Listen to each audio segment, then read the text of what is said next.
Very good evening, friends.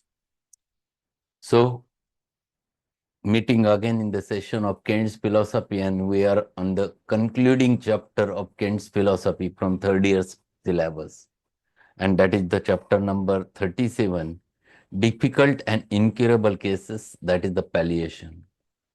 And in this short chapter, he tried to explain the role of palliation in homeopathy as well as the role of palliation in allopathy, the comparison between them, and that the concept should be very clear in our mind regarding the concept of palliation. And that's why this chapter has a meaning. Those who practices homeopathy, many a times there is always a question, what is palliation in homeopathy? And if we don't have a correct understanding of the concept of palliation, we used to think with the allopathic aspect that just giving a pain relief is the palliation. But that's not the thing. And that's why, yes, we have to go with this and we have to learn what Kant wants to say regarding it. So there was a question that, sir, how many of them had written philosophies in Organon? There are many philosophies, but mainly these three philosophies are very, very important. The Stuart Cloth's philosophy, the H.A. Roberts philosophy, and J.T. Kant's philosophy. But if you read the Dunham's, again you can learn a lot regarding the philosophical themes in his The Science of Therapeutics. So there are many more, but these things are very important for us because here they have tried their level best to explain the concepts. Okay, we'll start with the chapter number 37, the last chapter from Kant's philosophy, Difficult and Incurable Cases, that is palliation. While homeopathy itself is a perfect science, its truth is only partially known. The truth itself relates to the divine, the knowledge relates to the man. It will require a long time before physicians become genuine masters in this truth. In Switzerland, the children have been raised for centuries to the knowledge that it is necessary to make watches perfectly. They have been raised, as it were, in the watch factories. Now, when homeopathy is hundreds of years old and little ones grow up into the knowledge of it and observe and practice it, our success will acquire knowledge that we do not possess now. Things will grow brighter as minds are brought together and men think of harmoniously. The more we keep together, the better, and the more we think as one, the better. It is a pity that differences should arise among us when we have so perfect a truth to bind us together. So he has introduced this chapter with one important thought. Unless and until you become familiar with the things for years together, we cannot become an artist in that field. Homeopathy is not that much old science. Just 200, 250 years back, the homeopathy was born and still it is there, improving day by day. But still, it is not famous with the common man. It is not famous even with the homeopaths. Many of the homeopaths practices allopathy, they never go for the homeopathic practice. And if there are no teachers who teaches the homeopathy properly, how can this science will reach to the people? There are many things which are not known even to the homeopaths. Many practitioners doesn't know what is there in the philosophy. Many practitioners starts practice only on the basis of knowledge of materia medica. Nowadays, many practices on the basis of knowledge of repertory without knowing what is the philosophy behind the prescription. What Hahnemann would have thought, how much doses one should give, in what potency one should give, whether to repeat, whether not to repeat, whether there is a need, whether there is not need. There are a number of pros and cons when you deal with the divine science with homeopathy. But many of homeopaths doesn't know those things. And if it is so, the failure is ours, because many times they fails and they blames homeopathy itself doesn't have the result. It is not so. The thing is that we have not learned the science properly, and there are very few people who have learned the science properly.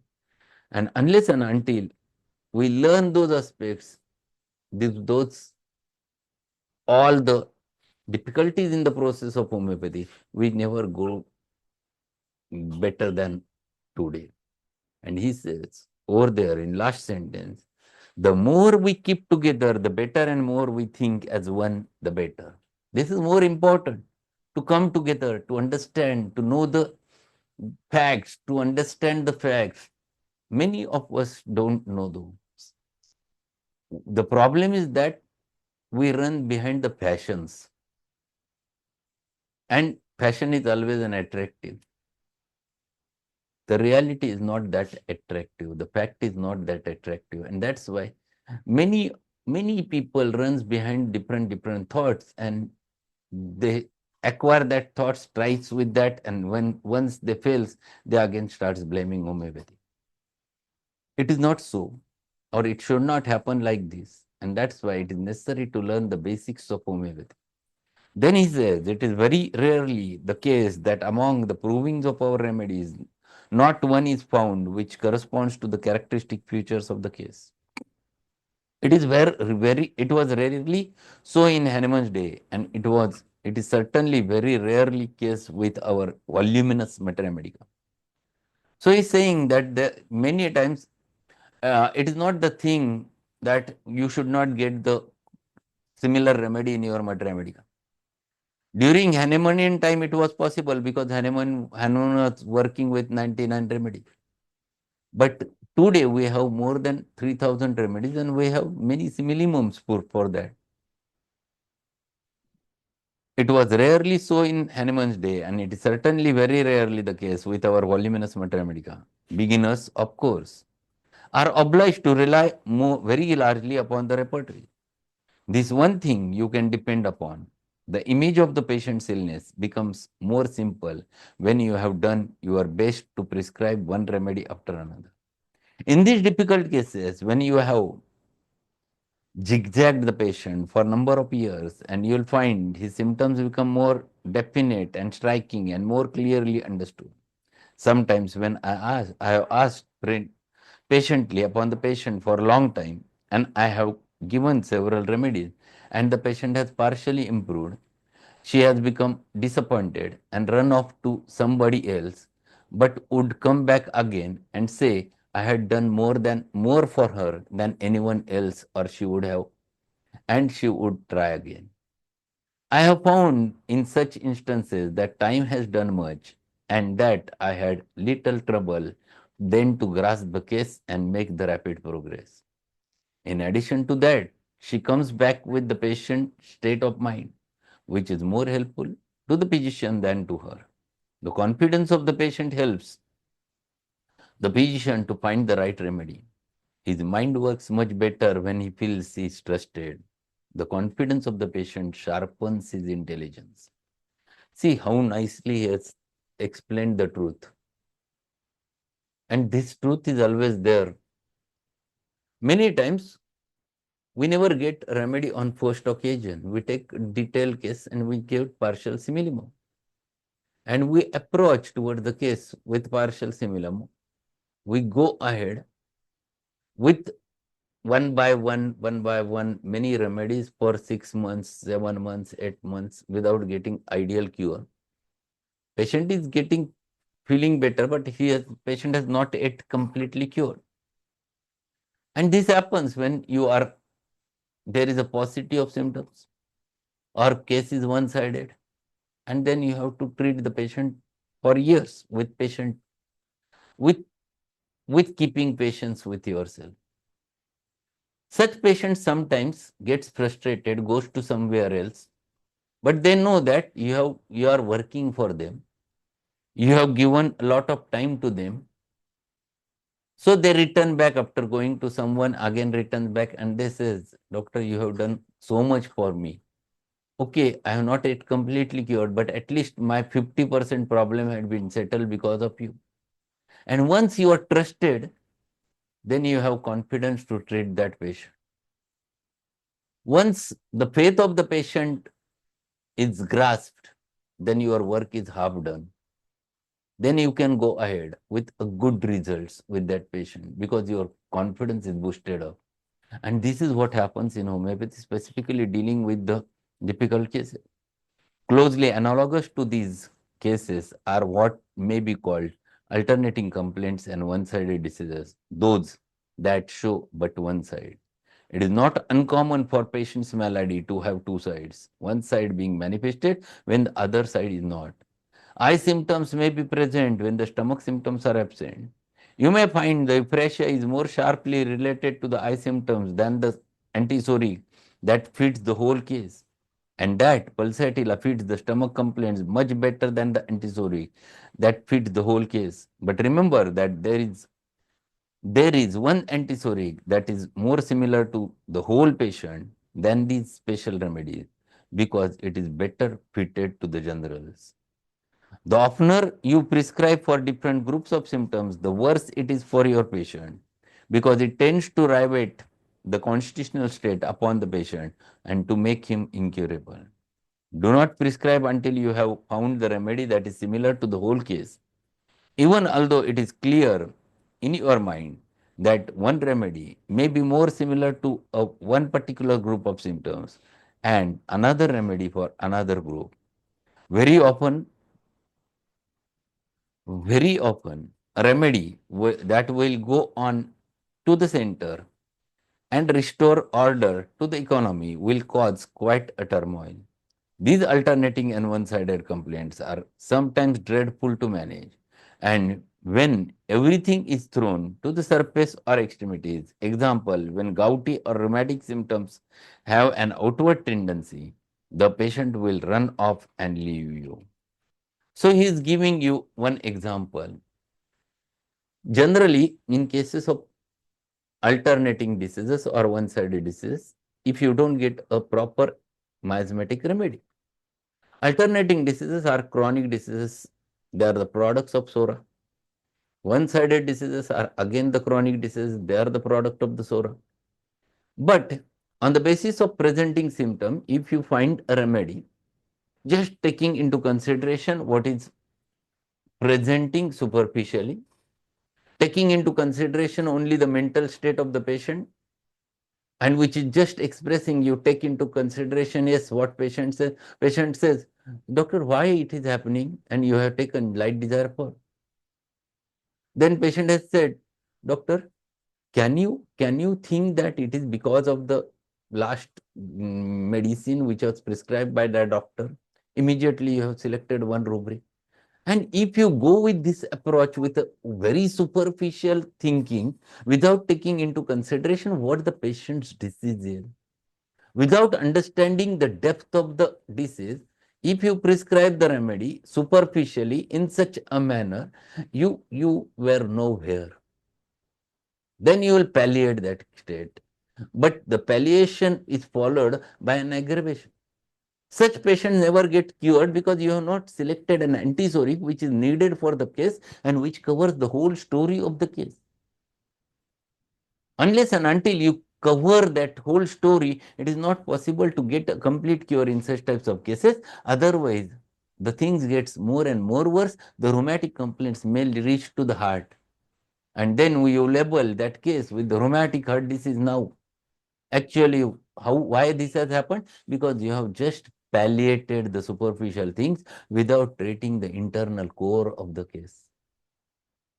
And this is what Kent wants to explain over there. In incurable cases, in difficult cases, in pathological cases, you have to take into consideration the miasm, but not the superficial things. If you take into consideration the superficial data on which if you find it out a remedy, it will only palliate with, at the same time, the internal disorder goes on increasing and patient may land into a difficult disorder. And this should not happen in homeopathy. So whatever may be the case, you have to understand that first and then you have to go ahead. And then he says, incurable complaints, and you meet many, will trouble any physician.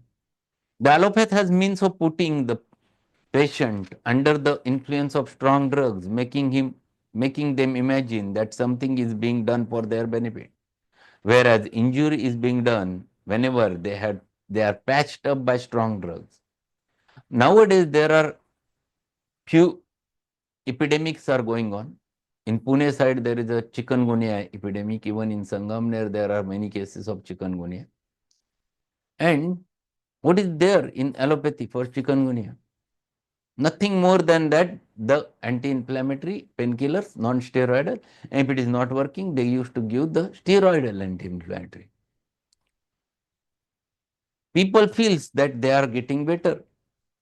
They took that anti-inflammatory or steroids for some time, and then they comes to in your OPD and they say, doctor, we are taking this medicine for 1 month, and just I stopped it 2 days back and I have again the whole attack.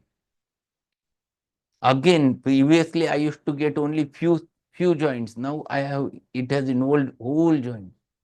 What you have done? You have done just a palliation with the help of either anti-inflammatory drugs or steroidal anti-inflammatory drugs, but nothing more than that. And that palliation is expressed with an aggravation, and this is what is called as an allopathic palliation. In general, all those things never works for the betterment of the patient. Those things only palliates the thing, and without causing or without making patient to get an ideal cure. And this one should not do.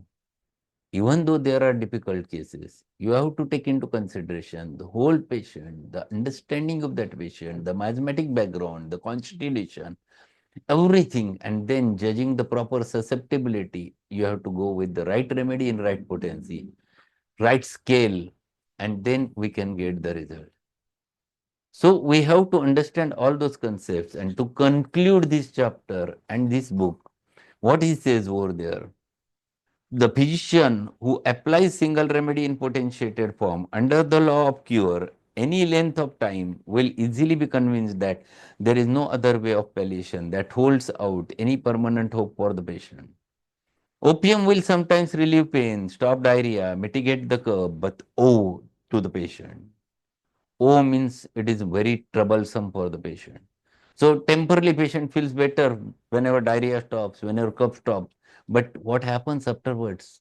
Patient says, oh, I'm suffering a lot.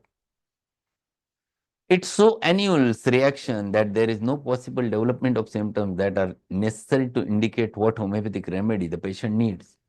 And while the pain is stopped, patient is not cured. What has been said of opium is as true of all drugs to relieve the pain. When an opiate must be given, let it be clearly understood that cure of this patient is abundant. What he is saying is very true. If you start giving opium to the patient, you definitely keep it in your mind. Now this patient will no more have a cure. Because what you are doing your last weapon just to stop the pains. And this is what they do whenever the patient of cancer is there. Lastly, they start giving the patient the drug remedies, opium. These are the drugs which are only pain reliever. At the same time, the pathology is increasing and patient dies because of opium poisoning because he requires it more than every time. When an opiate must be given, let it be clearly understood that the cure of the patient is abundant. What thoughtful physician will abandon the hope of cure during the painful sickness so long as life endures? In consumption, consumption means tuberculosis. In consumption and cancer and wasting sickness, the remedy that is most similar to the painful group of symptoms will ever give the most relief, and it is forlorn. Forlorn means niradhar. Forlorn hope that tempts its abandonment. So, if there is a cancer pathology, if there is a tuberculosis, you should not think of very superficially acting remedy. Those will not going to cure that patient. Unless and until you find it out a deep miasmatic remedy in such types of cases, you cannot expect the cure. And here he concludes with this chapter that palliation, like allopathy, should not be done in homeopathy. If you want to palliate, there is no demarcation whether the patient is curable or incurable. The method remains to be the same. You have to give the same remedy and you have to apply it to the patient on the basis of homeopathic principles. That's all. If the patient state is beyond control, that remedy will work as a palliative, and if patient state is in control, same remedy will work as a curative. There is no question of giving any other remedy as a palliative in such types of cases, and this is the difference between homeopathic palliation and allopathic palliation. And here completes third year syllabus of Kent's homeopathic philosophy. So we have finished two philosophies from third year syllabus, the Roberts philosophy subject as well as Kent's philosophy. What are remaining are the 5 chapters from Stuart Close philosophy for third year. From tomorrow onwards, we'll start with Stuart Close philosophy and we'll learn the 5 chapters from the Stuart Close philosophy. Those chapters, which are those chapters, I will let you know in tomorrow's session. And for that, till that period, good evening for everybody. Thank you. Thank you very much, sir. Have a good evening, sir. Thank you.